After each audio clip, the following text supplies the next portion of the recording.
लोक माने यीशु को घृणा करुथिले। जदि आपण एक सरल जीवन यापन करुछंती तेबे लोक माने आपण को असम्मान करिवा पाए आपणक विषय निश्चय मिथ्या अभियोग सब आणती।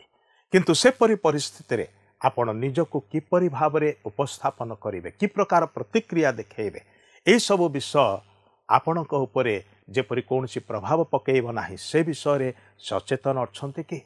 जीसुक मधुर वाक्य चला पथे साजे दीप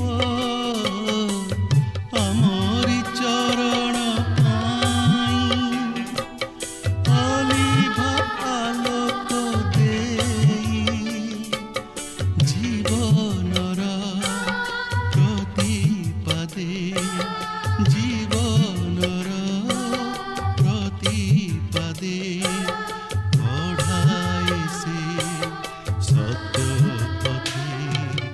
पथ प्रदर्शिका से जे पथ प्रदर्शिका पथ प्रदर्शिका पथ प्रदर्शिका। दर्शक बंधु नमस्कार। प्रभु जीशु ख्रीष्टंकर पवित्र नाम रे आपण को आज रे पथ प्रदर्शिका कार्यक्रम को स्वागत करूछि। आशा करे आपण एवं आपणकर परिवार निश्चित रूपे भलरे अछंती एवं आपण ए नियमित कार्यक्रम को देखुअछंती एवं एहा द्वारा आशीर्वाद प्राप्त हेउअछंती।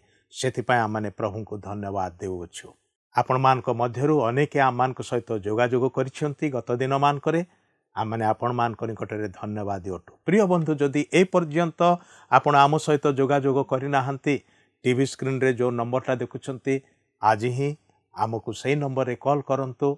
आपणकर सुचिंतित मतामत अपेक्षा रे आम माने अछु। प्रभु आपण को एथिपाई आशीर्वाद करंतु। प्रिय बंधु, आज अध्याय रे आम माने विशेष भाव रे दृष्टिपात करिबा प्रेरित पुस्तक तार 24 पर्व 1 पदरु आरंभ करी 23 पद मध्यरे।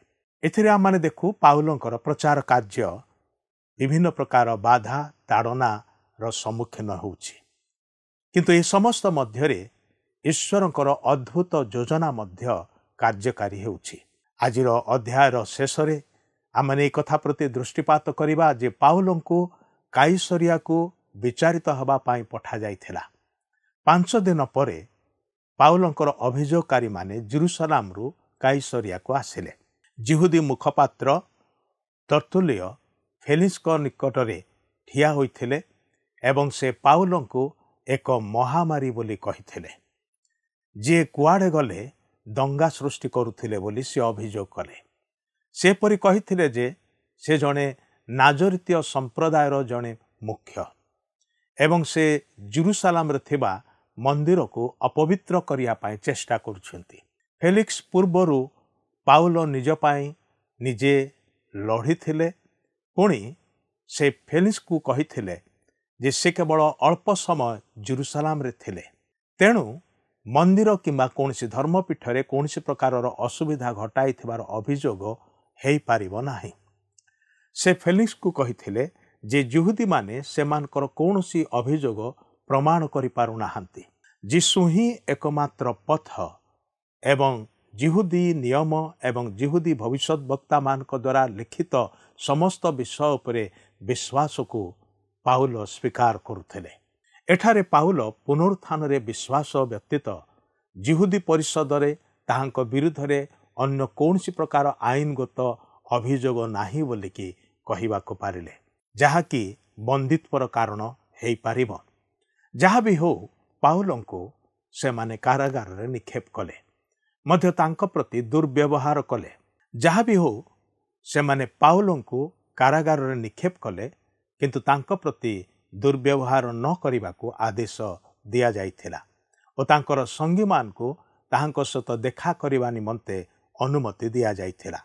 ए सबुर वृत्तांत आज आमानकर आलोचना रे आलोचित हब, किंतु ता पूर्वरु आसंतु गोटे भक्तिमूलक गीत शुणिबा।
ଆସନ୍ତୁ ବର୍ତ୍ତମାନ ଆମେ ପ୍ରଭୁଙ୍କର ବାକ୍ୟ ମଧ୍ୟକୁ ଯିବା। ଆଜି ଆମେ ପ୍ରେରିତ 24 ପର୍ବର ତାର ପ୍ରଥମ ପଦରୁ ଆରମ୍ଭ କରି 23 ପଦ ପର୍ଯ୍ୟନ୍ତ ଅଧ୍ୟୟନ କରିବା ନିମନ୍ତେ ଯିବା। ତେବେ ମୋର ଅନୁରୋଧ, ଆପଣଙ୍କ ନିକଟରେ ଯଦି ପବିତ୍ର ବାଇବଲ କିମ୍ବା ନୂତନ ନିୟମ ଅଛି ତାହେଲେ ମୋ ସହିତ ଖୋଲନ୍ତୁ ଓ ଅଧ୍ୟୟନ କରନ୍ତୁ। ତେବେ ଆପଣଙ୍କର ମନେ ଥିବ ଯେ ଗତ କାର୍ଯ୍ୟକ୍ରମରେ ଆମେ ଦେଖିଥିଲୁ ପାଉଲ ସହସ୍ର ସେନାପତିଙ୍କ ଦ୍ୱାରା କାଇସରିଆକୁ ପଠାଗଲେ, ଯେପରି ସେ ଶାସନକର୍ତ୍ତା ଫେଲିକ୍ସଙ୍କ ସମ୍ମୁଖରେ ଛିଡ଼ା ହୋଇ ବିଚାରିତ ହୁଅନ୍ତି। ତେଣୁ ଫେଲିକ୍ସ ତାହାଙ୍କୁ ନେଇ ହେରୋଦଙ୍କ ପ୍ରାସାଦରେ ରଖିଲେ, ଯେପରି ତାହାଙ୍କର ଅଭିଯୋଗକାରୀମାନେ ଆସିବା ପରେ ତାହାଙ୍କର ଅଭିଯୋଗକାରୀମାନଙ୍କ ସମ୍ମୁଖରେ ତାହାଙ୍କର କଥା ବିଚାରକୁ ଅଣାଯାଇପାରେ। କିନ୍ତୁ ଏହାପରେ ଆଗକୁ ଯେଉଁ ସବୁ ଘଟଣା ଘଟିଲା, ଆସନ୍ତୁ ବର୍ତ୍ତମାନ ତାହା ଅଧ୍ୟୟନ କରିବା ପାଇଁ ଯିବା। ଦେଖନ୍ତୁ, ଏହି ପର୍ବରେ ଆମେ ଦେଖିବାକୁ ପାରିବା ଯେ ଶାସନକର୍ତ୍ତା ଫେଲିକ୍ସଙ୍କ ସମ୍ମୁଖରେ ପାଉଲଙ୍କୁ ଦୋଷୀ କରିବା ନିମନ୍ତେ ମହାଯାଜକ ହାନାନ ଓ ପ୍ରାଚୀନମାନେ ଜେରୁସାଲେମରୁ ଆସିଥିଲେ। ପାଉଲଙ୍କୁ ସେମାନେ ଜଣେ ରାଜଦ୍ରୋହୀ, ବିଦ୍ରୋହୀ ଏବଂ ମନ୍ଦିର କଳୁଷିତକାରୀ ଭାବରେ ଦୋଷାରୋପ କରିଥିଲେ। ଆସନ୍ତୁ ତେବେ ସେହି ସମସ୍ତ ବିଷୟ ଅଧ୍ୟୟନ କରି ତାହା ଆଲୋଚନା କରିବାକୁ ଯିବା। ଦେଖନ୍ତୁ, 24 ପର୍ବର ପ୍ରଥମ ପଦରେ ଏହିପରି ଲେଖା ଅଛି, 5 ଦିନ ପରେ ହାନାନ ମହାଯାଜକ କେତେକ ପ୍ରାଚୀନ ଓ ତର୍ତ୍ତୁଲ ନାମକ ଜଣେ ଓକିଲଙ୍କ ସାଙ୍ଗରେ ଆସିଲେ, ଆଉ ସେମାନେ ପାଉଲଙ୍କ ବିରୁଦ୍ଧରେ ଶାସନକର୍ତ୍ତାଙ୍କ ନିକଟରେ ଆବେଦନ କଲେ। ଏହି ଅଭିଯୋଗକାରୀମାନେ ବିଳମ୍ବ ନ କରି ସମ୍ବାଦ ପାଇବାର 5 ଦିନ ପରେ ପାଉଲଙ୍କ ବିରୁଦ୍ଧରେ ଅଭିଯୋଗ କରିବା ନିମନ୍ତେ ଜେରୁସାଲେମରୁ କାଇସରିଆକୁ ଆସିଲେ। ସେମାନେ ସେମାନଙ୍କ ସହିତରେ ତର୍ତ୍ତୁଲ ନାମକ ଜଣେ ଓକିଲଙ୍କୁ ମଧ୍ୟ ଆଣିଥିଲେ, ଯେପରି ସେମାନେ ପାଉଲଙ୍କ ବିରୁଦ୍ଧରେ ଏକ ଦୃଢ଼ ତଥା ଯୁକ୍ତିଯୁକ୍ତ ଅଭିଯୋଗ ବାଢ଼ି ତାହାଙ୍କୁ ଅପରାଧୀ ବୋଲି ସାବ୍ୟସ୍ତ କରିପାରନ୍ତି। ସେହି ତର୍ତ୍ତୁଲ ଅତି ଚତୁର ଏବଂ ଏକ ପ୍ରଖ୍ୟାତ ଓକିଲ ଥିଲେ। ସେ ଅତି ବୁଦ୍ଧିମାନ ଓ ଚତୁରତାର ସହିତ ପାଉଲଙ୍କୁ ଦୋଷୀ ସାବ୍ୟସ୍ତ କରିବା ନିମନ୍ତେ ଚେଷ୍ଟା କରିଥିଲେ। ସେମାନେ ସମସ୍ତେ ମିଶି ପାଉଲଙ୍କ ବିରୁଦ୍ଧରେ ଅଭିଯୋଗ କରିଥିଲେ। ଦେଖନ୍ତୁ, 24 ପର୍ବର 2 ଓ 3 ପଦରେ ଲେଖା ଅଛି, ତାଙ୍କୁ ଡକାଯାଆନ୍ତେ ତର୍ତ୍ତୁଲ ତାଙ୍କୁ ଅଭିଯୋଗ କରି କହିବାକୁ ଲାଗିଲେ, ହେ ମହାମହିମ ଫେଲିକ୍ସ, ଆପଣଙ୍କ ଦ୍ୱାରା ଆମ୍ଭେମାନେ ଯେ ମହାଶାନ୍ତି ଭୋଗ କରୁଅଛୁ, ପୁଣି ଆପଣଙ୍କର ପରିଣାମଦର୍ଶିତାରେ ଏହି ଜାତି ନିମନ୍ତେ ନାନା ମଙ୍ଗଳ ସାଧିତ ହୋଇଅଛି। ଏହା ଆମ୍ଭେମାନେ ସର୍ବତୋଭାବରେ ଓ ସର୍ବସ୍ଥାନରେ ସମ୍ପୂର୍ଣ୍ଣ କୃତଜ୍ଞତା ସହିତ ସ୍ୱୀକାର କରୁଅଛୁ। ଦେଖନ୍ତୁ, ଏହି ତର୍ତ୍ତୁଲ ଫେଲିକ୍ସଙ୍କ ନିକଟରେ ତାହାଙ୍କର ପ୍ରଶଂସା କରି ତାହାଙ୍କର ତୋଷାମଦ କରୁଅଛି, ଯେପରି ଫେଲିକ୍ସ ତାହାଙ୍କର ସପକ୍ଷରେ ରହି ପାଉଲଙ୍କ ବିରୁଦ୍ଧରେ କରାଯାଉଥିବା ଅଭିଯୋଗକୁ ସମର୍ଥନ କରନ୍ତି। 4 ଓ 5 ପଦରେ ଲେଖା ଅଛି, କିନ୍ତୁ ମୁଁ ଯେପରି ଆପଣଙ୍କର ଅଧିକ କ୍ଳାନ୍ତି ନ ଜନ୍ମାଏ, ଏଥିପାଇଁ ଆପଣ ନିଜ ଦୟାଗୁଣରେ ଆମମାନଙ୍କର କେତୋଟି କଥା ଶ୍ରବଣ କରିବା ନିମନ୍ତେ ମୁଁ ଆପଣଙ୍କୁ ନିବେଦନ କରୁଅଛି। କାରଣ ଆମ୍ଭେମାନେ ଏହି ଲୋକକୁ ମହାମାରୀ ସ୍ୱରୂପ ଜଗତର ସର୍ବତ୍ର ସମସ୍ତ ଜିହୁଦୀମାନଙ୍କ ମଧ୍ୟରେ ବିଦ୍ରୋହର ପରିଚାଳକ ଓ ନାଜରିତୀୟ ଦଳର ଜଣେ ପ୍ରଧାନ ନେତା ବୋଲି ଜାଣିଅଛୁ। ଦେଖନ୍ତୁ, ଏହି ତର୍ତ୍ତୁଲ ପାଉଲଙ୍କ ବିରୁଦ୍ଧରେ ଅଭିଯୋଗ କରି ତାହାଙ୍କୁ ବିଦ୍ରୋହର ପରିଚାଳକ ଭାବରେ ଶାସନକର୍ତ୍ତା ଫେଲିକ୍ସଙ୍କ ନିକଟରେ ଉପସ୍ଥାପିତ କରନ୍ତି, କିନ୍ତୁ ସେ ପ୍ରକୃତରେ ତାହା ପ୍ରମାଣିତ କରିପାରିନଥିଲେ। ଏହାପରେ 6ରୁ 9 ପଦରେ ଏହିପରି ଲେଖା ଅଛି, ଆହୁରି ମଧ୍ୟ ଏ ମନ୍ଦିର ଅଶୁଚି କରିବାକୁ ଚେଷ୍ଟା କରିଥିଲା, କିନ୍ତୁ ଆମ୍ଭେମାନେ ଏହାକୁ ଧରିଲୁ, ଆଉ ଆପଣମାନଙ୍କ ବ୍ୟବସ୍ଥା ଅନୁସାରେ ଏହାର ବିଚାର କରିବାକୁ ଇଚ୍ଛା କରିଥିଲୁ। କିନ୍ତୁ ସହସ୍ର ସେନାପତି ଲୁସିଆ ଆସି ଅତିଶୟ ବଳାତ୍କାରରେ ଏହାକୁ ଆମମାନଙ୍କ ହାତରୁ ଛଡ଼ାଇ ନେଲେ, ଆଉ ଏହାର ଅଭିଯୋଗକାରୀମାନଙ୍କୁ ଆପଣଙ୍କ ସମ୍ମୁଖରେ ଉପସ୍ଥିତ ହେବା ନିମନ୍ତେ ଆଜ୍ଞା ଦେଲେ। ଏହି ଯେ ସମସ୍ତ ବିଷୟରେ ଆମମାନେ ଏହା ବିରୁଦ୍ଧରେ ଅଭିଯୋଗ କରୁଅଛୁ, ଆପଣ ନିଜେ ଏହାକୁ ପଚାରିଲେ ସେହିସବୁ ଅବଗତ ହୋଇପାରିବେ। ଜିହୁଦୀମାନେ ମଧ୍ୟ ଅଭିଯୋଗରେ ମିଶି ଏହି ସମସ୍ତ କଥା ସତ୍ୟ ବୋଲି କହିଲେ। ଏହି ଜିହୁଦୀମାନେ ଧାର୍ମିକ ନେତା ଥିଲେ, ଯେଉଁମାନେ କି ପାଉଲଙ୍କ ବିରୁଦ୍ଧରେ ଅଭିଯୋଗ କରିବା ନିମନ୍ତେ ଜେରୁସାଲେମରୁ କାଇସରିଆକୁ ଆସିଥିଲେ। ତେଣୁକରି ସେମାନେ ଯେ ତର୍ତ୍ତୁଲଙ୍କ କଥା ସମର୍ଥନ କରିବେ, ଏହା ତର୍ତ୍ତୁଲ ଜାଣିଥିଲେ। ଲକ୍ଷ୍ୟ କରନ୍ତୁ, ସହସ୍ର ସେନାପତି ଯେଉଁପରି ଭାବେ ସେହି ଘଟଣାକୁ ଆୟତ୍ତ କରିଥିଲେ, ତର୍ତ୍ତୁଲ ସେହି ବିଷୟ ପ୍ରକାଶ କରନ୍ତି। ସେ ଯଦିଓ ସହସ୍ର ସେନାପତିଙ୍କ କାର୍ଯ୍ୟ ବିଷୟ ନେଇ ତାହାଙ୍କୁ ଦାୟୀ କରିପାରିନଥିଲେ, ମାତ୍ର ସେ ତାହାଙ୍କ ବିରୁଦ୍ଧରେ ଶାସନକର୍ତ୍ତାଙ୍କ ନିକଟରେ ସମାଲୋଚନାମୂଳକ ଅଭିଯୋଗ କରିଥିଲେ। ସେ କହନ୍ତି ଯେ ଜିହୁଦୀମାନେ ଏହି ଘଟଣାକୁ ସେମାନଙ୍କ ନିଜ ଭିତରେ ବୁଝିପାରିଥାନ୍ତେ ଓ ସମାଧାନ କରିପାରିଥାନ୍ତେ, ମାତ୍ର ଘଟଣାଟି ସେପରି ନଥିଲା। କିନ୍ତୁ ଶାସନକର୍ତ୍ତା ଫେଲିକ୍ସଙ୍କ ନିମନ୍ତେ ଏହା ଥିଲା ତର୍ତ୍ତୁଲଙ୍କର ତୋଷାମଦିଆ କାରବାର, ଯେପରି ସେ ପାଉଲଙ୍କ ବିରୁଦ୍ଧରେ ଅଭିଯୋଗ ବାଢ଼ିପାରନ୍ତି ଓ ସେହି ସହସ୍ର ସେନାପତି କ୍ଲାଉଦିୟଙ୍କ ବିରୁଦ୍ଧରେ ଏକ ରହସ୍ୟପୂର୍ଣ୍ଣ ସମାଲୋଚନାମୂଳକ ମନ୍ତବ୍ୟ ଦେଇପାରନ୍ତି, ଯଦ୍ୱାରା ଫେଲିକ୍ସ ପାଉଲଙ୍କର ବା କ୍ଲାଉଦିୟଙ୍କର ମନ୍ତବ୍ୟ ଉପରେ ଗୁରୁତ୍ୱ ନ ଦେଇ ତର୍ତ୍ତୁଲଙ୍କ ମନ୍ତବ୍ୟ ଉପରେ ଗୁରୁତ୍ୱ ଦିଅନ୍ତି ଓ ପାଉଲଙ୍କୁ ଦୋଷୀ ସାବ୍ୟସ୍ତ କରାନ୍ତି। ତେବେ ପାଉଲଙ୍କ ବିରୁଦ୍ଧରେ ସେମାନଙ୍କର ଅଭିଯୋଗ ଏହିପରି ଥିଲା ଯେ ପାଉଲ ଯିହୁଦୀମାନଙ୍କ ମଧ୍ୟରେ ବିଦ୍ରୋହର ପରିଚାଳକ ଓ ନାଜରିତୀୟ ଦଳର ଜଣେ ପ୍ରଧାନ ନେତା ଓ ମନ୍ଦିର ଅସୂଚୀକାରୀ ଥିଲେ। ତର୍ତ୍ତୁଲ ଯିହୁଦୀମାନଙ୍କ ତରଫରୁ ପାଉଲଙ୍କ ବିରୁଦ୍ଧରେ ଏହି ସମସ୍ତ ଅଭିଯୋଗ କରିଥିଲେ। ତେବେ ଲକ୍ଷ୍ୟ କରନ୍ତୁ, ପାଉଲ ବର୍ତ୍ତମାନ ଫେଲିକ୍ସଙ୍କ ନିକଟରେ ନିଜର ଆତ୍ମପକ୍ଷ ସମର୍ଥନ କରିବାକୁ ଯାଇ କେଉଁପରି ମନ୍ତବ୍ୟ ଦିଅନ୍ତି, ଯାହାକି 24 ପର୍ବର 10 ପଦ ଆଉ 11 ପଦରେ ଲେଖା ଅଛି। ସେଥିରେ ଶାସନକର୍ତ୍ତା କଥା କହିବା ନିମନ୍ତେ ପାଉଲଙ୍କୁ ସଂକେତ କରନ୍ତେ ସେ ଉତ୍ତର ଦେଲେ, ଆପଣ ଅନେକ ବର୍ଷ ହେଲା ଏହି ଜାତିର ବିଚାରକର୍ତ୍ତା ଅଟନ୍ତି ବୋଲି ଜାଣିବାରୁ ମୁଁ ସାହସରେ ମୋହର ପକ୍ଷ ସମର୍ଥନ କରୁଅଛି। 12 ଦିନରୁ ଅଧିକ ହେବ ନାହିଁ ମୁଁ ଯେ ଉପାସନା କରିବା ନିମନ୍ତେ ଜେରୁସାଲେମକୁ ଯାଇଥିଲି, ଏହା ଆପଣ ଜାଣିପାରନ୍ତି। ପାଉଲ କହୁଛନ୍ତି ଯେ ସେ ଫେଲିକ୍ସଙ୍କ ନିକଟରେ ନିଜର ଘଟଣା ପ୍ରକାଶ କରିବା ନିମନ୍ତେ ବିଶେଷ ଆନନ୍ଦ ଅନୁଭବ କରନ୍ତି, କାରଣ ସେ ଜାଣନ୍ତି ଯେ ଫେଲିକ୍ସ ଦୀର୍ଘ ଦିନ ଧରି ଲୋକମାନଙ୍କର ବିଚାର କରି ଆସୁଅଛନ୍ତି। ତେଣୁକରି ସେ ସେମାନଙ୍କର ପ୍ରଥା ଜାଣନ୍ତି। ତେଣୁ ପାଉଲ ଯାହା କହିବାକୁ ଯାଉଅଛନ୍ତି ତାହା ଫେଲିକ୍ସଙ୍କ ନିମନ୍ତେ କିଛି ଅଜଣା ନୁହେଁ ବୋଲି ପାଉଲ ମଧ୍ୟ ଜାଣନ୍ତି। 12 ପଦରୁ 14 ପଦ ମଧ୍ୟରେ ଏହିପରି ଲେଖା ଅଛି, ଆଉ ଏମାନେ ମନ୍ଦିରରେ କି ସମାଜଗୃହରେ କି ନଗରରେ ମୋତେ କାହାରି ସହିତ ବିବାଦ କରିବାର କିମ୍ବା ଜନତାଙ୍କୁ ମତାଇବାର ଦେଖି ନାହାନ୍ତି। ପୁଣି ଏବେ ଏମାନେ ମୋ ବିରୁଦ୍ଧରେ ଯେଉଁ ସମସ୍ତ ବିଷୟ ଘେନି ଅଭିଯୋଗ କରୁଅଛନ୍ତି, ସେହିସବୁ ଆପଣଙ୍କ ନିକଟରେ ପ୍ରମାଣ କରିପାରନ୍ତି ନାହିଁ। କିନ୍ତୁ ଏମାନେ ଯାହାକୁ ଗୋଟିଏ ବିଧର୍ମ ଦଳ ବୋଲି କହନ୍ତି, ମୁଁ ସେହି ମାର୍ଗ ଅନୁସାରେ ଆମମାନଙ୍କ ପିତୃପୁରୁଷଙ୍କ ଈଶ୍ୱରଙ୍କର ଉପାସନା କରିଥାଏ। ଯାହା ଯାହା ବ୍ୟବସ୍ଥା ଅନୁଯାୟୀ ଓ ଯାହା ଯାହା ଭାବାଦୀ ଶାସ୍ତ୍ରରେ ଲିଖିତ ଅଛି, ସେହିସବୁ ମୁଁ ବିଶ୍ୱାସ କରେ। ଯେହେତୁ ଫେଲିକ୍ସ ଯିହୁଦୀମାନଙ୍କର ପ୍ରଥା ଓ ରୀତିନୀତିକୁ ସବୁ ବୁଝିପାରନ୍ତି, ତେଣୁକରି ପାଉଲ ତାହାଙ୍କୁ କହନ୍ତି ଯେ ସେ ସେମାନଙ୍କର ପ୍ରଥା ଓ ରୀତିନୀତି ଅନୁଯାୟୀ ଜେରୁସାଲେମକୁ ଯାଇ ଉପାସନା କରନ୍ତି। ସଂକ୍ଷେପରେ ସେ କହନ୍ତି ଯେ ମୁଁ ମୋର ଜାତି ସହିତ ଏକମତ। କେବଳ ମୁଁ ଏତିକି କହିପାରେ ଯେ ମୁଁ ଯେଉଁ ପରି ଭାବେ ଈଶ୍ୱରଙ୍କର ଉପାସନା କରିଥାଏ, ତାହା ସେମାନଙ୍କ ଦୃଷ୍ଟିରେ ଗ୍ରହଣଯୋଗ୍ୟ ନୁହେଁ ଓ ସେମାନେ ଏହାକୁ ମିଥ୍ୟା ବୋଲି ଭାବନ୍ତି। କିନ୍ତୁ ପାଉଲ ଏହାକୁ ପରିଷ୍କାର ଭାବେ ଜଣାଇ ଦିଅନ୍ତି ଯେ ସେ ଯେଉଁପରି ଭାବେ ଈଶ୍ୱରଙ୍କର ଉପାସନା କରନ୍ତି, ତାହା ପିତୃପୁରୁଷମାନଙ୍କ ନିକଟରେ ଦିଆଯାଇଥିବା ସମ୍ବାଦ ଅନୁଯାୟୀ ସେ ତାହା କରନ୍ତି। ତାହା ହେଉଛି ପୁରାତନ ନିୟମ। 15 ପଦରେ ଲେଖା ଅଛି, ପୁଣି ଧାର୍ମିକ ଅଧାର୍ମିକ ଉଭୟଙ୍କର ପୁନରୁତ୍ଥାନ ହେବ ବୋଲି ଯାହା ଏମାନେ ନିଜେ ଅପେକ୍ଷା କରନ୍ତି, ମୁଁ ମଧ୍ୟ ଈଶ୍ୱରଙ୍କଠାରେ ସେହି ପ୍ରକାର ଭରସା ରଖିଅଛି ବୋଲି ଆପଣଙ୍କ ନିକଟରେ ସ୍ୱୀକାର କରୁଅଛି। ଖ୍ରୀଷ୍ଟ ବିଶ୍ୱାସୀମାନଙ୍କ ନିମନ୍ତେ ପୁନରୁତ୍ଥାନ ଯେ ଏକ ଭରସାଜନକ ଓ ମୁଖ୍ୟ ବିଷୟ, ଏହା କେବେ ଲକ୍ଷ୍ୟ କରିପାରିଛନ୍ତି କି? ଏହା ଆଦ୍ୟରୁ ରହିଅଛି। ଆପଣ ଖ୍ରୀଷ୍ଟଙ୍କ ବିଷୟ ନେଇ କ'ଣ ଚିନ୍ତା କରନ୍ତି? ସେ କ'ଣ ଆପଣଙ୍କର ପାପ ନିମନ୍ତେ ମୃତ୍ୟୁବରଣ କଲେ? ସେ କ'ଣ ମୃତ୍ୟୁରୁ ପୁନରୁତ୍ଥିତ ହେଲେ? ପାଉଲ ସଙ୍ଗେ ସଙ୍ଗେ ପୁନରୁତ୍ଥାନର ମୁଖ୍ୟ ସମ୍ବାଦ ଆଡ଼କୁ ଫେରି ଆସନ୍ତି, ଆଉ ତାହା ହେଉଛି ପୁନରୁତ୍ଥାନ।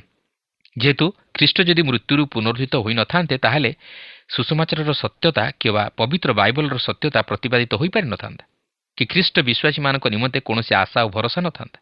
କେବଳ ଯେ ଧାର୍ମିକମାନେ ମୃତ୍ୟୁରୁ ପୁନରୁତ୍ଥିତ ହେବେ ତାହା ନୁହେଁ, ମାତ୍ର ଅଧାର୍ମିକମାନେ ମଧ୍ୟ ପୁନରୁତ୍ଥିତ ହେବେ। କିନ୍ତୁ ଧାର୍ମିକମାନେ ଅକ୍ଷୟ ତଥା ଗୌରବମୟ ଶରୀରରେ ପୁନରୁତ୍ଥିତ ହୋଇ ଅନନ୍ତ ଜୀବନରେ ପ୍ରବେଶ କରିବେ, ମାତ୍ର ଅଧାର୍ମିକମାନେ କ୍ଷୟ ଶରୀରରେ ଉତ୍ଥିତ ହୋଇ ଅନନ୍ତ ନରକରେ ପ୍ରବେଶ କରିବେ। ପାଉଲ ନିଜେ ମଧ୍ୟ ତହିଁର ଅପେକ୍ଷାରେ ରହି ଈଶ୍ୱରଙ୍କଠାରେ ଭରସା ସ୍ଥାପନ କରିଥିଲେ। 16 ପଦରେ ଲେଖା ଅଛି, ଏହେତୁରୁ ମୁଁ ମଧ୍ୟ ନିଜେ ସର୍ବଦା ଈଶ୍ୱରଙ୍କ ଓ ମନୁଷ୍ୟର ପ୍ରତି ନିର୍ଦ୍ଦୋଷ ବିବେକ ରକ୍ଷା କରିବାକୁ ଯତ୍ନ କରୁଥାଏ। ପାଉଲ ଏଠାରେ କହନ୍ତି ଯେ ସେ ଯାହା କରିଅଛନ୍ତି, ସେ ନିଜର ନିର୍ଦ୍ଦୋଷ ବିବେକ ରକ୍ଷା କରିବାକୁ ଯାଇ ତାହା କରିଅଛନ୍ତି। ଅର୍ଥାତ୍ ସେ କହିବାକୁ ଚାହାନ୍ତି ଯେ ସେ ଯାହା କରିଅଛନ୍ତି ତାହା ନିର୍ଦ୍ଦୋଷତାରେ କରିଅଛନ୍ତି। ସେ କୌଣସି ଅପରାଧଜନକ ବିଷୟ କରିନାହାନ୍ତି। 17 ପଦରେ ଲେଖା ଅଛି, ଅନେକ ବର୍ଷ ପରେ ମୁଁ ମୋର ଜାତି ନିକଟକୁ ଦାନ ଆଣିବା ନିମନ୍ତେ ଓ ନୈବେଦ୍ୟ ଉତ୍ସର୍ଗ କରିବା ନିମନ୍ତେ ଆସିଥିଲି। ପାଉଲ ତାଙ୍କର ତୃତୀୟ ପ୍ରଚାର ଯାତ୍ରାରେ ମଣ୍ଡଳୀମାନଙ୍କ ନିକଟରୁ ଯେଉଁ ସମସ୍ତ ଦାନ ସଂଗ୍ରହ କରିଥିଲେ, ସେହି ସମସ୍ତ ଦାନ ଜେରୁସାଲେମରେ ଥିବା ମଣ୍ଡଳୀ ନିକଟକୁ ଆଣିଥିଲେ ଓ ସେ ସେହି ସମସ୍ତ ଦାନ ନିଜ ହସ୍ତରେ ଆଣି ତାହା ମଣ୍ଡଳୀକୁ ଦେବା ନିମନ୍ତେ ଆସିଥିଲେ। ଏହାପରେ 18-19 ପଦରେ ଲେଖା ଅଛି, ସେହି ସମୟରେ ଏମାନେ ମୋତେ ମନ୍ଦିରରେ ସୂଚୀ ହୋଇଥିବାର ଦେଖିଥିଲେ। ମୁଁ କୌଣସି ଜନତା କିମ୍ବା ଗଣ୍ଡଗୋଳରେ ମିଶି ନଥିଲି, କିନ୍ତୁ ଆସିଆର କେତେକ ଯିହୁଦୀ ଥିଲେ। ଯଦି ସେମାନଙ୍କର ମୋ ବିରୁଦ୍ଧରେ କୌଣସି କଥା ଥାଆନ୍ତା, ତାହେଲେ ଆପଣଙ୍କ ସମ୍ମୁଖରେ ଉପସ୍ଥିତ ହୋଇ ଅଭିଯୋଗ କରିବା ସେମାନଙ୍କର ଉଚିତ ହୋଇଥାନ୍ତା। ଦେଖନ୍ତୁ, ପ୍ରକୃତ ଦୋଷାରୋପକାରୀମାନେ ଯଦି କେହି ଥାଆନ୍ତି, ତାହେଲେ ସେମାନେ ସେଠାରେ ଉପସ୍ଥିତ ନଥିଲେ। ତର୍ତ୍ତୁଲଙ୍କର ଅଭିଯୋଗ ଥିଲା ଯେ ପାଉଲ ମନ୍ଦିର ମଧ୍ୟରେ ଲୋକମାନଙ୍କୁ ଉତ୍ତେଜିତ କରୁଅଛି ଓ ମନ୍ଦିର କଳୁଷିତ କରୁଅଛି, କିନ୍ତୁ ପ୍ରକୃତରେ ସେପରି ନଥିଲା। ତାହେଲେ ଯେଉଁ ଲୋକମାନେ ଉତ୍ତେଜିତ ହୋଇଥିଲେ, ସେମାନେ କାହିଁକି ପାଉଲଙ୍କ ବିରୁଦ୍ଧରେ ସାକ୍ଷୀ ଦେଲେ ନାହିଁ? ସେମାନେ ସେଠାରେ ନଥିଲେ, ତେଣୁ ପାଉଲ ଏଥିପ୍ରତି ସେମାନଙ୍କର ଦୃଷ୍ଟି ଆକର୍ଷଣ କରନ୍ତି। 20 ଓ 21 ପଦରେ ଲେଖା ଅଛି, ନତୁବା ମୃତମାନଙ୍କ ପୁନରୁତ୍ଥାନ ସମ୍ବନ୍ଧରେ ମୁଁ ଆଜି ଆପଣମାନଙ୍କ ସମ୍ମୁଖରେ ବିଚାରିତ ହେଉଅଛି ବୋଲି ମୁଁ ସେମାନଙ୍କ ମଧ୍ୟରେ ଠିଆ ହୋଇ ଉଚ୍ଚସ୍ୱରରେ ଏଇ ଯେଉଁ କଥା କହିଥିଲି, କେବଳ ସେହି ଗୋଟିଏ କଥା ଛଡ଼ା ମୁଁ ମହାସଭା ସମ୍ମୁଖରେ ଠିଆ ହେବା ସମୟରେ ଏମାନେ ମୋର କି ଦୋଷ ପାଇଅଛନ୍ତି ତାହା ଏମାନେ ନିଜେ କହନ୍ତୁ। ଏଠାରେ ପାଉଲ ଫେଲିକ୍ସକୁ କହିବାକୁ ଚାହାନ୍ତି ଯେ ମହାସଭା ସମ୍ମୁଖରେ ଛିଡ଼ା ହୋଇଥିବା ସମୟରେ ମୁଁ କ'ଣ କହିଥିଲି ସେମାନେ ତାହା ଆପଣଙ୍କୁ କୁହନ୍ତୁ। ମୁଁ କ'ଣ କିଛି ମନ୍ଦ କରିଥିଲି ବୋଲି ସେମାନେ ଦେଖିବାକୁ ପାରିଛନ୍ତି କି? ଯଦି ସେମାନେ ମୋର କିଛି ଦୁଷ୍ଟତା ଦେଖିଛନ୍ତି ତାହେଲେ ସେମାନେ ତାହା ସାକ୍ଷୀ ଦିଅନ୍ତୁ। ପାଉଲ ଏଠାରେ ଫେଲିକ୍ସକୁ ପୁନର୍ବାର କହନ୍ତି ଯେ ପ୍ରକୃତ ବିଷୟ ହେଉଛି ପୁନରୁତ୍ଥାନ। ପୁନରୁତ୍ଥାନ ହେଉଛି ସୁସମାଚାରର ମୁଖ୍ୟ ସମ୍ବାଦ। ଖ୍ରୀଷ୍ଟ ଆମମାନଙ୍କର ପାପ ନିମନ୍ତେ ମୃତ୍ୟୁଭୋଗ କଲେ, ସମାଧିସ୍ଥ ହେଲେ ଓ ତୃତୀୟ ଦିନରେ ମୃତ୍ୟୁରୁ ପୁନରୁଦ୍ଧିତ ହେଲେ। ବାସ୍ତବରେ ଖ୍ରୀଷ୍ଟଙ୍କର ମୃତ୍ୟୁ ଓ ପୁନରୁତ୍ଥାନ ସୁସମାଚାରର ବାସ୍ତବ ସତ୍ୟତାକୁ ପ୍ରତିପାଦିତ କରେ ଓ ପ୍ରମାଣିତ କରେ। ଏହି ଦୁଇଟି ଯାକ ଘଟଣା ମଧ୍ୟରୁ କେବେ ହେଲେ ଗୋଟିକୁ ବାଦ୍ ଦେଇ ଅନ୍ୟଟିକୁ ଗ୍ରହଣ କରାଯାଇପାରିବ ନାହିଁ। ଏହି ଦୁଇଟି ଯାକ ଘଟଣା ସୁସମାଚାରର ଦୁଇଟି ସ୍ତମ୍ଭ, ଯାହା ଉପରେ ସମ୍ପୂର୍ଣ୍ଣ ସୁସମାଚାରଟି ଆଧାରିତ। 24 ପର୍ବର 22 ପଦରେ ଲେଖା ଅଛି, କିନ୍ତୁ ଫେଲିକ୍ସ ସେହି ମାର୍ଗ ବିଷୟ କେତେକ ପରିମାଣରେ ଜାଣିଥିବାରୁ ବିଚାର ସ୍ଥଗିତ ରଖି କହିଲେ, ସହସ୍ର ସେନାପତି ଲୁସିଆ ଆସିଲେ ଆମେ ତୁମାନଙ୍କ ବିଷୟ ନିଷ୍ପତ୍ତି କରିବା। ଫେଲିକ୍ସ ଏହି ମାର୍ଗ ବିଷୟରେ ଶୁଣି ଆସୁଥିଲେ। ସେ ଜାଣିଥିଲେ ଯେ ପ୍ରଭୁ ଯୀଶୁଖ୍ରୀଷ୍ଟଙ୍କର ମୃତ୍ୟୁ ଓ ପୁନରୁତ୍ଥାନ ପ୍ରଚାରିତ ହେଉଅଛି। ସେ ଜାଣିଥିଲେ ଯେ ପାଉଲ ହେଉଛନ୍ତି ଜଣେ ବ୍ୟକ୍ତି ଯେ କି ଏହି ବିଷୟ ନେଇ ସମସ୍ତ କିଛି ତାହାଙ୍କୁ ଜଣାଇପାରିବେ। ତେଣୁକରି ସେ ସମସ୍ତ ଯିହୁଦୀମାନଙ୍କୁ ବାହାର କରିଦେଲେ, ଯେହେତୁ ସେ ତାହାଙ୍କ ମୁଖରୁ ଏହି ଘଟଣା ନେଇ ଆଉ ଥରେ ଶୁଣିବାକୁ ଚାହିଁଥିଲେ। ସେ ଯିହୁଦୀମାନଙ୍କୁ କହିଲେ, ସହସ୍ର ସେନାପତି ଲୁସିଆ ଆସିଲେ ଆମେ ତୁମାନଙ୍କ ବିଷୟ ନିଷ୍ପତ୍ତି କରିବା। ପ୍ରକୃତରେ ଏଠାରେ ଯେଉଁ ସବୁ ଘଟଣା ଘଟିଲା ଓ ସେମାନେ ପରସ୍ପର ବିରୁଦ୍ଧରେ ଯେଉଁ ସମସ୍ତ ସାକ୍ଷୀ ଦେଲେ, ତହିଁରୁ ଫେଲିକ୍ସ ମଧ୍ୟ କୌଣସି ସିଦ୍ଧାନ୍ତ ନେଇପାରିଲେ ନାହିଁ। ତର୍ତ୍ତୁଲ କେତେକ ଅଭିଯୋଗ କଲେ। ପୁନରୁତ୍ଥାନ ଯେ ପ୍ରକୃତ ଘଟଣା ତାହା ପାଉଲ ଜଣାଇଲେ। ତେଣୁକରି ଏହିପରି ପରିସ୍ଥିତିରେ ଫେଲିକ୍ସ ମଧ୍ୟ କିଛି ବିଚାର ନିଷ୍ପତ୍ତି କରିପାରିଲେ ନାହିଁ ଓ ସେ ବିଚାର ସ୍ଥଗିତ ରଖିଲେ। 23 ପଦରେ ଲେଖା ଅଛି, ପୁଣି ସେ ଶତସେନାପତିଙ୍କି ତାଙ୍କର କୌଣସି ଆତ୍ମୀୟ ସ୍ୱଜନକୁ ତାଙ୍କର ସେବା କରିବା ପାଇଁ ବାରଣ ନ କରିବାକୁ, ପୁଣି ତାଙ୍କୁ ବନ୍ଦୀ ରୂପେ ରକ୍ଷା କରି ତାଙ୍କ ପ୍ରତି କୋମଳ ବ୍ୟବହାର କରିବାକୁ ଆଦେଶ ଦେଲେ। ପ୍ରକୃତରେ ଦେଖିବାକୁ ଗଲେ ଫେଲିକ୍ସ ପାଉଲଙ୍କୁ ମୁକ୍ତ କରିପାରିଥାନ୍ତେ, କିନ୍ତୁ ସେ ଯାହା ହେଉନା କାହିଁକି ସେ ଜଣେ ରାଜନୀତିଜ୍ଞ ଥିଲେ। ସେ ପାଉଲଙ୍କୁ ବନ୍ଦୀ ଅବସ୍ଥାରେ ରଖି ମଧ୍ୟ ତାହାଙ୍କ ପ୍ରତି କୋମଳ ବ୍ୟବହାର କରିବା ସଙ୍ଗେ ସଙ୍ଗେ ତାହାଙ୍କୁ ମଧ୍ୟ ଅନେକ କିଛି ସ୍ୱାଧୀନତା ଦେଇଥିଲେ। ଏପରିକି ତାଙ୍କର କୌଣସି ଆତ୍ମୀୟ ସ୍ୱଜନକୁ ତାହାଙ୍କର ସେବା କରିବା ନିମନ୍ତେ ବାରଣ କରିନଥିଲେ କି ତାହାଙ୍କ ପ୍ରତି କଠୋର ବ୍ୟବହାର କରିନଥିଲେ। ତେବେ ସେ ଯାହା ହେଉନା କାହିଁକି ଫେଲିକ୍ସ ଯେ ପାଉଲଙ୍କୁ ସେହି ଯିହୁଦୀମାନଙ୍କ ହସ୍ତରୁ ରକ୍ଷା କରିଥିଲେ ଏଥିରେ ତିଳେ ହେଲେ ସନ୍ଦେହ ନାହିଁ। କାରଣ ଈଶ୍ୱରଙ୍କର ମହତ ଉଦ୍ଦେଶ୍ୟ ପାଉଲଙ୍କ ଜୀବନ ଦ୍ୱାରା ସଫଳ ହେବାକୁ ଥିଲା। ପାଉଲ ଯେ ଏହିପରି ଭାବେ ରୋମରେ ଯାଇ ଖ୍ରୀଷ୍ଟଙ୍କର ସାକ୍ଷୀ ହେବେ, ଏହା ଈଶ୍ୱରଙ୍କର ଯୋଜନା ମଧ୍ୟରେ ଥିଲା।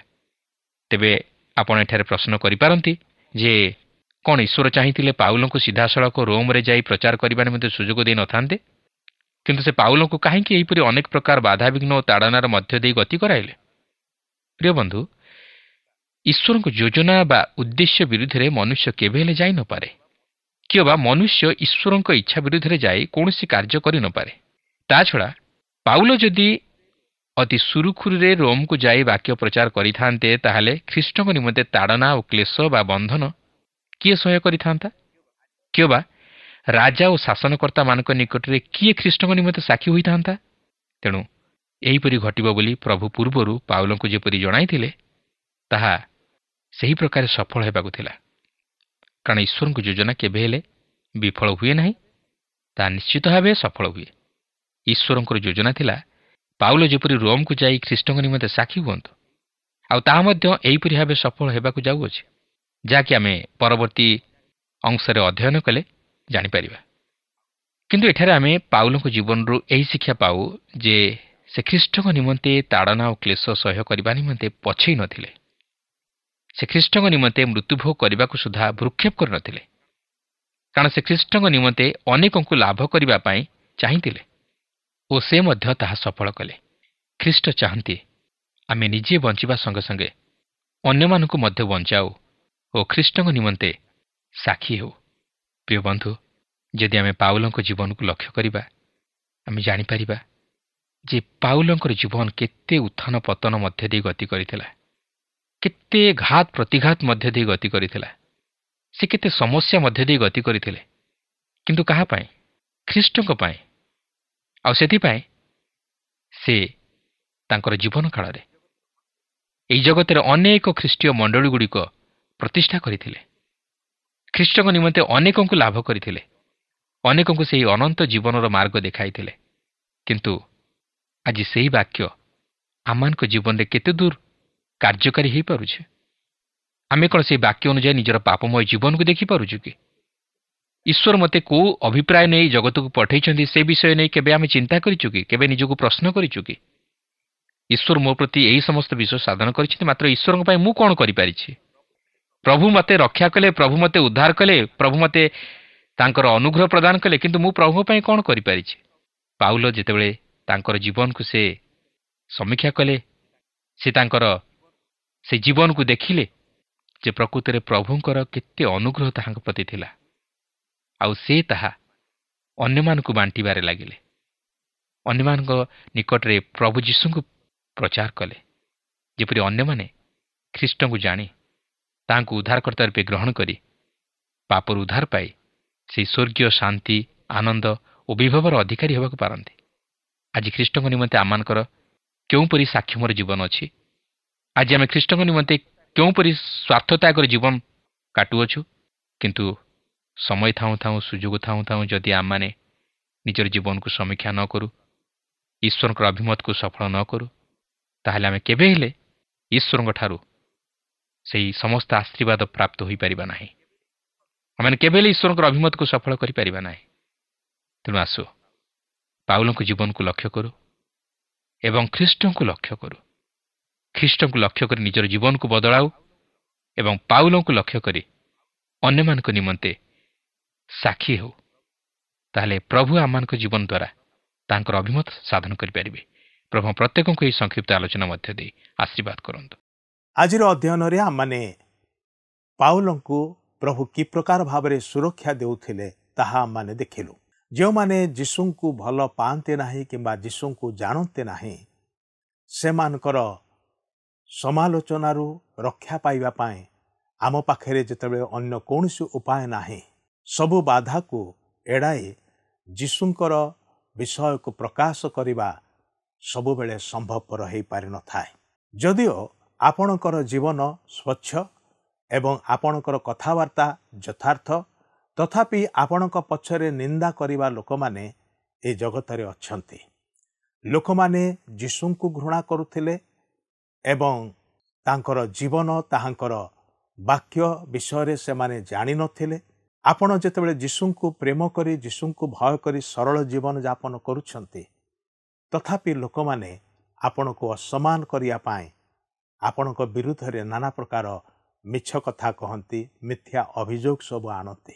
କିନ୍ତୁ ସେପରି ପରିସ୍ଥିତିରେ ଆପଣ ନିଜକୁ କିପରି ଭାବରେ ପରିଚାଳନା କରୁଛନ୍ତି, କି ପ୍ରକାର ଭାବରେ ପ୍ରତିକ୍ରିୟା ଦେଖାଉଛନ୍ତି, ତେବେ ଏହିସବୁ ବିଷୟ ଆମମାନେ ଆଜି ଆଲୋଚନା କରିଅଛୁ। ଏଇଠି ଆମମାନଙ୍କର ସମୟ ଆଜି ସରିଆସିଛି, କିନ୍ତୁ ଆଗାମୀ କାର୍ଯ୍ୟକ୍ରମରେ ପୁଣି ଆପଣଙ୍କ ସହିତ ସାକ୍ଷାତ ହେବ। ତେବେ ବିଦାୟ ନେବା ପୂର୍ବରୁ ଆସନ୍ତୁ ପ୍ରାର୍ଥନା କରିବା। ପ୍ରିୟ ପ୍ରଭୁ, ସବୁବେଳେ ଆମମାନଙ୍କର ଜୀବନ ଅନୁକୂଳ ପରିସ୍ଥିତିରେ ଯିବ ସେ ପ୍ରକାର କିଛି ନାହିଁ। ଏ ଜଗତରେ ନାନା କ୍ଲେଶ ଦୁଃଖ ଅଛି। ଆଉ ବିଶେଷ ଭାବରେ ଯେଉଁମାନେ ତୁମକୁ ପ୍ରେମ କରନ୍ତି, ତୁମକୁ ଜାଣନ୍ତି, ତୁମ ବିଷୟରେ ସାକ୍ଷ୍ୟ ଦିଅନ୍ତି, ସେମାନଙ୍କ ପାଇଁ ଅନେକ ବାଧାବିଘ୍ନ ଅଛି। କିନ୍ତୁ ସେ ବାଧାବିଘ୍ନ ପ୍ରତି ଧ୍ୟାନ ନ ଦେଇ ତୁମର ଆଜ୍ଞା ପ୍ରତି ଧ୍ୟାନ ଦେବାକୁ ପାରିବୁ ସାହାଯ୍ୟ କର। ସେହି ଶକ୍ତି ଆଉ ଅନୁଗ୍ରହ ଦିଅ। ଏହି ପ୍ରାର୍ଥନା ପରିତ୍ରାଣକର୍ତ୍ତା ପ୍ରଭୁ ଯୀଶୁ ଖ୍ରୀଷ୍ଟଙ୍କ ନାମରେ ଉତ୍ସର୍ଗ କରୁଅଛୁ। ଆମେନ୍। ବହୁତ ବହୁତ ଧନ୍ୟବାଦ। ପ୍ରଭୁ ଆପଣଙ୍କୁ ଆଶୀର୍ବାଦ କରନ୍ତୁ। প্রিয় বন্ধু, আশা করু আপনার আম পথ প্রদর্শিকা কার্যক্রম নিশ্চয় ভাল লাগিথিব। যদি ভাল লাগিছি তাহলে আমকু 044490812996 নম্বরে নিশ্চয় গোটিয়ে মিসড কল দেবে। আপনক মিসড কল আম নিমন্তে অতি বহুমূল্য। মু আনন্দর সহ জଣାউছি যে প্রত্যেক মিসড কল দাতাঙ্ক মধ্যরু সপ্তাহ শেষরে ଯିଏ ଅଧିକ ମିସ୍ଡ କଲ୍ ଦେଇଥିବେ ତାଙ୍କୁ ମନୋନୀତ କରାଯିବ ଓ ପୁରସ୍କୃତ କରାଯିବ। ସେହି ଦର୍ଶକ ବନ୍ଧୁଙ୍କ ନାମ ଓ ଫଟୋ ଆମ କାର୍ଯ୍ୟକ୍ରମ ଶେଷରେ ଦେଖାଯିବ। ଗତ ସପ୍ତାହର ବିଜୟ ଦର୍ଶକ ବନ୍ଧୁ ହେଲେ ବରଗଡ଼ରୁ ଏଲିନା ନାୟକ ଓ ପରିବାର। ପ୍ରାର୍ଥନା ଓ ଅଧିକ ଜାଣିବା ନିମନ୍ତେ ଫୋନରେ ଆମ ସହ ଯୋଗାଯୋଗ କରିପାରିବେ। ଆମ ଟେଲିଫୋନ ନମ୍ବର ହେଲା 9777221415 ଆଉ ଆମ ଠିକଣା ଟିଭି ସ୍କ୍ରିନରେ ଦିଆଯାଇଅଛି। ଧନ୍ୟବାଦ।